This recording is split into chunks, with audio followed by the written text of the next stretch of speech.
doutor Josué Pinheiro. Doutor, tudo bem? Você está acompanhando esse caso? O que mais chama a sua atenção a respeito de tudo isso que a gente está debatendo aqui, tantas irregularidades, tantas vidas colocadas em risco, um resultado péssimo de algo que já começou errado, e quais são os principais pontos que a gente vai abordar agora? Então eu vou fazer uma pergunta por vez, tá? O que parece tudo isso, como é que você enxerga essa situação desse acidente? Bom dia para o senhor, obrigado pela sua participação. Bom dia. Como foi falado, assim, o transporte irregular, ele tem, além dessa consequência, por exemplo, agora as vítimas, a indenização. Além do DPVAT, existem outros tipos de seguros que as empresas legalizadas, elas pagam. Só que esse transporte irregular, ele tem isso, tem que ser combatido, sim. Mas essa fatalidade decorreu da desobediência do motorista e o pai dele, em vez de ir para a rodoviária de Taguatinga, como tinha sido determinado, ele decidiu arrancar o carro e acabou causando essa tragédia. Colidiu na traseira de uma caminhonete que passava e deu ocasionou isso. Foram 5 mortes, temos diversas pessoas feridas, algumas ainda se encontram em estado grave no HRT. A maioria das vítimas são idosos. A recomendação é não pegar esse tipo de transporte irregular. Quais são as dúvidas que uma pessoa, então, tem que tirar na hora de comprar uma passagem? Que licenças são essas? Como é que ela tem como saber que aquela empresa é irregular? Na rodoviária, as empresas que são legalizadas, elas têm o selo da NTT, tem vários mecanismos para a pessoa descobrir que existe autorização ou não.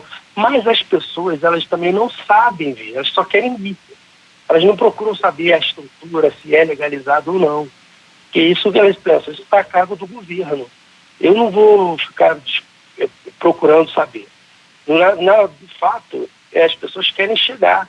E o transporte legalizado, muitas vezes, também não consegue atender, ou não atende a demanda, enfim. São vários fatores que acabam cooperando para que as empresas, né, irregulares, ilegais, elas ganhem espaço nesse mercado.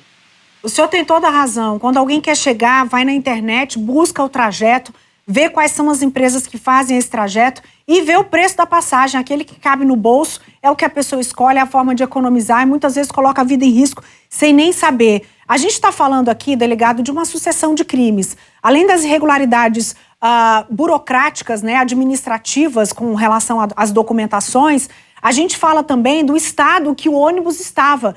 Foi dito aqui várias vezes que os pneus estavam carecas. Depois a gente tem a orientação de desobedecer uma ordem da NTT e um trajeto que estava sendo feito justamente porque a história estava irregular. A quais crimes essas pessoas vão responder, pai e filho que estão na delegacia, e o que pode acontecer com eles a partir de agora, a partir da audiência de custódia? Então, eles vão responder esse processo criminal. Como eu vou dizer, quem vai dizer a última palavra é o Ministério Público. Por quê? Foi capitulado como homicídio, porque ele assumiu o risco de causar o dano. Mas quem vai dar a palavra final sobre esse tema é o Ministério Público, que é o titular da ação penal. Vai para o Ministério Público, ele vai analisar o que ele vai fazer. Se vai prender, vai denunciar, se vai mandar arquivar. E eles, na audiência de custódia, se eles forem liberados, pode sair sem monitoramento eletrônico, pode ter fiança, enfim. São vários fatores. O Poder Judiciário que decide sobre o que vai acontecer. Mas eles podem vir a ser condenados, ter a licença para dirigir caçada, ou seja, são várias consequências. Então, eles estão... normalmente deveriam ser afastados, né, de trabalhar no ramo de transporte público. O que mais? A ANTT, ela faz esse acompanhamento. Eles levaram para a rodoviária, o pessoal questionou muito. Por que deixou seguir na BR? Por quê? Porque tem 32 passageiros, a maioria idosos. Se soltar o pessoal na BR e aprende o ônibus, não tem para onde ir, pode morrer atropelado, não tem banheiro, tem gente que toma medicamento, tem uma série de fatores que orientam, até de questões humanitárias, de levar para a rodoviária, porque de lá a pessoa se orienta, alguém vai buscar ou ela pega outro transporte, não fica ao relento na BR. Por isso que estava sendo feita a escolta para a rodoviária. Porque Perfeito. o pessoal também questionou isso, por que deixou sair? Por que a polícia e a NTT deixaram o ônibus seguir? Não é que deixou, foi por causa dos passageiros. E depois apreende. A prioridade não é apreender o ônibus, a prioridade, no caso, era a segurança das pessoas que estavam sendo transportadas. Fora que existiam diversas bagagens das pessoas, elas estavam vindo do Maranhão lotadas de coisas, farinha, roupa, coisas típicas lá de onde eles são. Então, só essa situação. Por isso que estava sendo feito o acompanhamento. E ele deu essa louca aí de empreender fuga, acelerar, e causou esse acidente. Perfeito. A gente pode até no primeiro momento querer julgar sem saber, sem ter as informações, mas informação é tudo. O delegado está explicando por que não se para um ônibus no meio da BR e larga as pessoas no meio do caminho.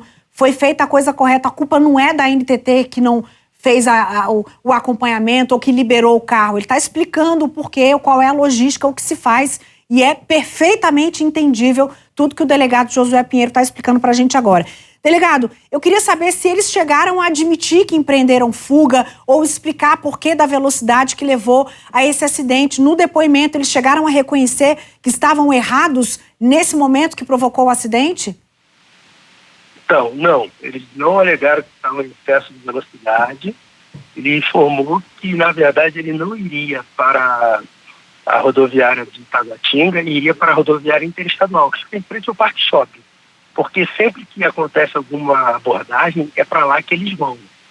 Mas eu falei, não, independente de para onde vocês decidiram ir, por que é a velocidade?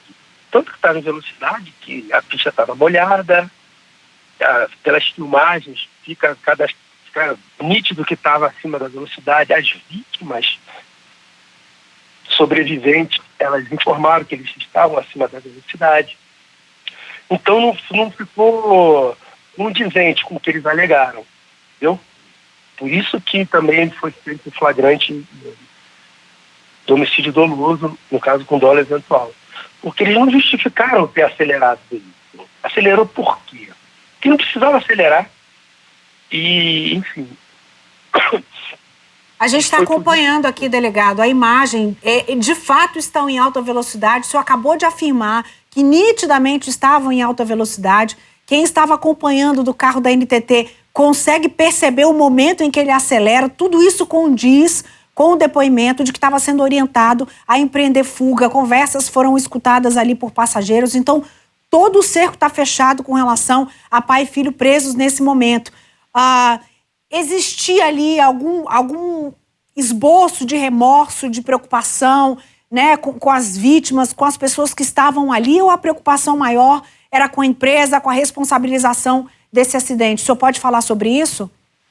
A meu ver, eles estavam assim, meio sem entender, estavam preocupados com comprovar a inocência, alegaram que estavam sendo perseguidos pelo fiscal da NTT, porém são situações que a princípio são periféricas, porque não justifica ter acelerado o carro e colocado as vítimas em risco, como foi feito. Então todas as justificativas não existiam. Não posso julgar no sentido de estavam ou não, mas eles não estavam preocupados aparentemente com a situação toda, né, de causar dano. Estavam mais assim, voltados para manter a empresa, dizer que eles são trabalhadores. Tal. Eles são trabalhadores, mas têm que obedecer as regras, né? Essa é a questão. Sim. Entendeu? É possível abrir uma empresa de transporte, você seguindo todos os protocolos, sua empresa funciona perfeitamente. Agora, você quer ter uma empresa, se responsabilizar pela vida dos outros e fazer tudo de forma errada, pode terminar como terminou essa história. Eles podem ser, por exemplo, responsabilizados pelos custos que todas as pessoas estão tendo, ter que pagar indenização para todas essas famílias, delegado? Então, claro que pode, mas só que como é que eles vão pagar? Eles não têm como pagar e indenizar. Por isso que tem o seguro. O DPVAT vai ser pago, porque depende deles. Mas os seguros que são exigidos pela NTT, pela lei, muitas vezes não são pagos. Inclusive, eu não sei informar agora se eles tinham pago todos os seguros, seguro no caso de transporte. Então, o problema também é esse da empresa irregular, que eles não pagam. E acaba numa situação dessa, a busca pela indenização vira um tormento para os familiares, ou até as vítimas que sobreviveram. Porque ainda tem que entrar na justiça, talvez pagar advogado ou numa ação coletiva para ficar menos caro para todo mundo, ainda ter que provar que precisa de uma ajuda, que é responsabilidade de quem provou esse acidente. Existe dentro do ônibus aquele tacógrafo que mostra a velocidade, tem como comprovar a velocidade que ele estava na hora do acidente? Sim, perfeitamente. Inclusive, falei com um rapaz, eu esqueci o nome, ele estava explicando isso e tem o tacógrafo para falar sobre a velocidade da via, a velocidade que o ônibus se encontrava. Estava chovendo muito. Essa situação cooperou para o carro estar instável. Mas a questão toda foi o porquê que ele acelerou. Entendeu? Foi esse o problema. Ele certamente estava numa velocidade acima da permitida e acima do esperado. Mas o tacógrafo ele vai marcar, teve perícia no local, teve perícia na caminhonete. Enfim, tudo está sendo apurado. Mas a questão toda é a causa do acidente. Foi dolo eventual, ou se não foi dolo eventual, se foi homicídio doloso, aí eles querem discutir, não foi homicídio doloso, foi homicídio culposo, enfim. Mas, fora isso, a parte criminal, como você bem ressaltou, tem a parte da indenização, a parte civil, que aí são outros 500, né? É outra situação. E que o transporte irregular, ele tem além de todo esse risco, essa falta de fiscalização, ainda tem esse problema. Quando acontece qualquer acidente, fica difícil de cobrar. Entendeu? Inclusive extravio de bagagem, várias situações. Eu agradeço, doutor Josué Pinheiro, o delegado que está à frente desse caso. Agradeço a sua participação, a sua disponibilidade de falar com a gente ao vivo aqui sobre esse caso. Muito obrigada. Um ótimo dia para o senhor e conte com a gente aqui no decorrer dessa situação.